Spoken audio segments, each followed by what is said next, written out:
Against all the evil that hell can conjure, all the wickedness that mankind can produce, we will send unto them only.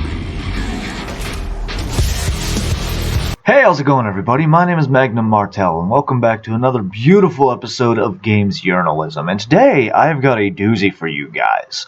So you know how it seems like every time a new game comes out that decides it wants to distance itself from modern politics, social justice video game journalists always tend to go "Ree!" and get really, really mad about it. Well, it appears that at least some people at Ubisoft have decided to learn their fucking lesson. And that makes me so happy because Ubisoft is one of the few companies in the gaming industry that I personally still give a shit about and I want to save from the social justice crowd. Unfortunately, we lost the Assassin's Creed team to the sisterhood feminist movement, but the upside is that it appears that the people that have made Far Cry 6 have learned their lesson after what happened last time. So let's take a look-see. So we have this interesting little article from Kotaku that just really shows how angry they are. If you're going to preview Far Cry 6, at least do it right. Some of the latest takes on Ubisoft's next open-world shooter have been truly uninspired by Ethan Grach. This is going to be fun. Let's get right into it. Far Cry 6 is still over a month out from release, and while there remains plenty, we don't know yet. A massive batch of hands-on previews dropped this week across various gaming outlets and influencer videos, shedding more light on the game. The problem is what they illuminate and what they don't. Here we go. Here we fucking go. They paint Far Cry 6 as the latest predictable blockbuster, albeit one with aspirations of saying something meaningful about revolution. Sure. I'm so sure that their whole time while developing, they were thinking we need to say something meaningful about revolutions. Let's be totally honest with ourselves. The people at Kotaku might talk about revolutions, but they have no intention of changing anything, and even if they did, they would end up losing if they started one because they're afraid of guns. Moving on. And the oppression that spurs it.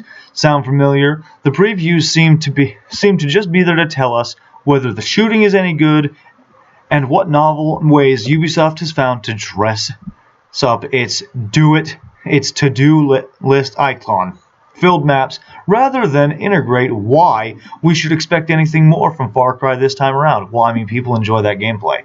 This is the 6th Far Cry game, and they've been following that formula since 3. They have worked that formula into their other games. You know why? Because that's how open worlds work. And this brings on that whole thing about not every game has to have something meaningful to say or be super artistic or fancy schmancy powdered wig bullshit. Some games just have to be fun. Far Cry has always been about having fun.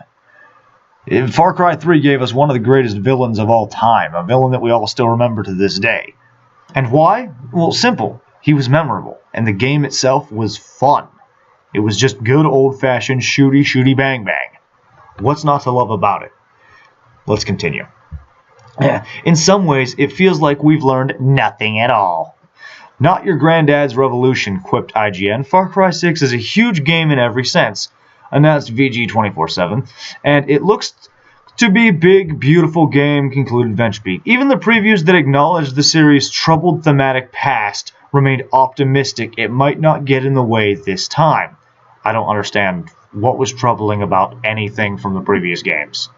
Its themes have always been you are far away from civilization in some kind of war-torn area where people are fighting, and you're just a guy with a gun who's trying to survive. That's been the theme of every fucking Far Cry game, even the older ones. Although the older ones had some plot stuff having to evolve with fucking pneumonia, but you know. Hopefully the enjoyment we get from flying around in our wingsuits, firing over-the-top weapons, and fighting alongside a cute wiener dog named Chorenzo doesn't contrast too harshly with the story of an island in political peril, wrote Game Informer. What I've learned from previews like these and others, Kotaku was not invited to these demos. That right there tells you everything you need to know. Ubisoft, after the way Kotaku flipped the fuck out over not only Far Cry 5 not spending all of its time bashing on Trump supporters and conservatives like they thought it was going to do, but actually spent more time bashing on them than anybody else. And the fact that Ghost Recon Breakpoint just refused outright to include any real-world politics other than maybe a quip here and there, that's fucking beautiful.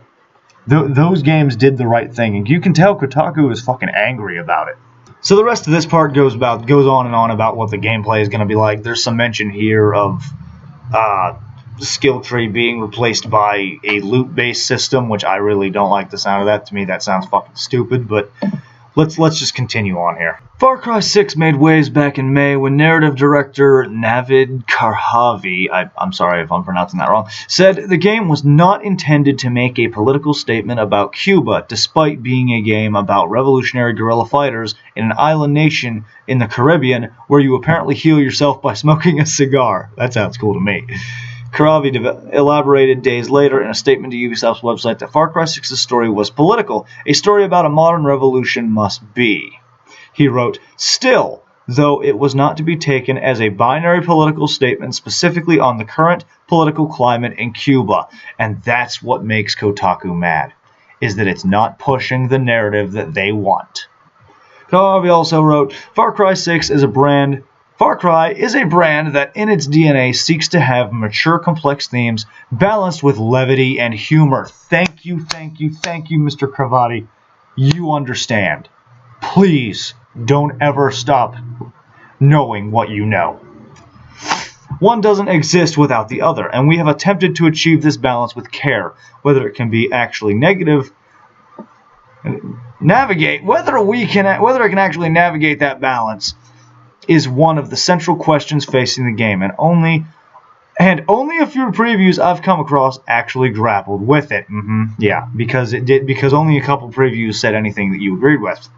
Meanwhile, some writers who might have been able to provide alternative perspectives were shut out of the process. I was kindly invited to cover that build for an outlet to offer a Hispanic, I'm not saying that fucking word, you can go fuck yourself, perspective, and Ubisoft declined it since I'm not based in the US, wrote Into the Spine editor Diego Nicolas Arguello?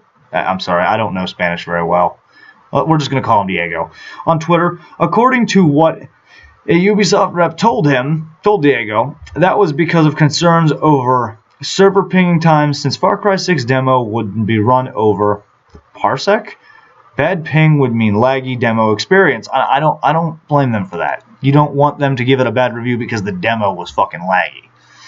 The feel of the gameplay was the priority, it seems, rather than the story and its political tappings, and that's a good thing. Ubisoft is learning its lesson. Most previews haven't grappled with the company behind the game either. The site is currently boycotting Activision Blizzard. Some sites wrote about Far Cry 6 without even a mention of the fact that hundreds of current and former Ubisoft employees recently petitioned the company for a new process and rules for dealing with workplace abuse. The company blah blah blah. Okay, so basically, they're butthurt that the reviewers cared more about actually, reviewing the fucking demo, and that they weren't invited to review the demos because we all know what Kotaku would really write about, than talking about what's going on within the company. You have to be able to separate the art from the artist. That is of the utmost importance when dealing with not only video game development, but with large-scale companies. Just because the company that made the game has had some shady dealings doesn't mean that the company itself is bad. Just because they've had some problems in the past doesn't mean anything. Just because there are some assholes who work there that do things they shouldn't be doing doesn't mean that the game is going to try and defend those assholes. Let's face it, what this comes down to is that Kotaku is just mad that they weren't invited to play the demos. What this comes down to is that the game isn't focusing on pushing some kind of socialist political message, and they don't like that. What's going on is that they don't like Ubisoft. They want Ubisoft gone, and so they're mad that outlets aren't focusing on what's going on within the company. And I'm going to be totally honest about it. What's going on within the company is definitely my concern, because as someone who wants to save the gaming industry from these woke social justice scumbags, what happens is important to me. Because Ubisoft has already kind of bent the knee to the social justice crowd before. Assassin's Creed has already been ruined by the social justice activists who work on its team. I have to give credit to the teams at Ubisoft, the ones that developed the Tom Clancy games, and the people who are in charge of Far Cry, because they're doing the smart thing. they're having their political statements be the undertone of the game. They're not having them be front and center and trying to tell you what you should believe.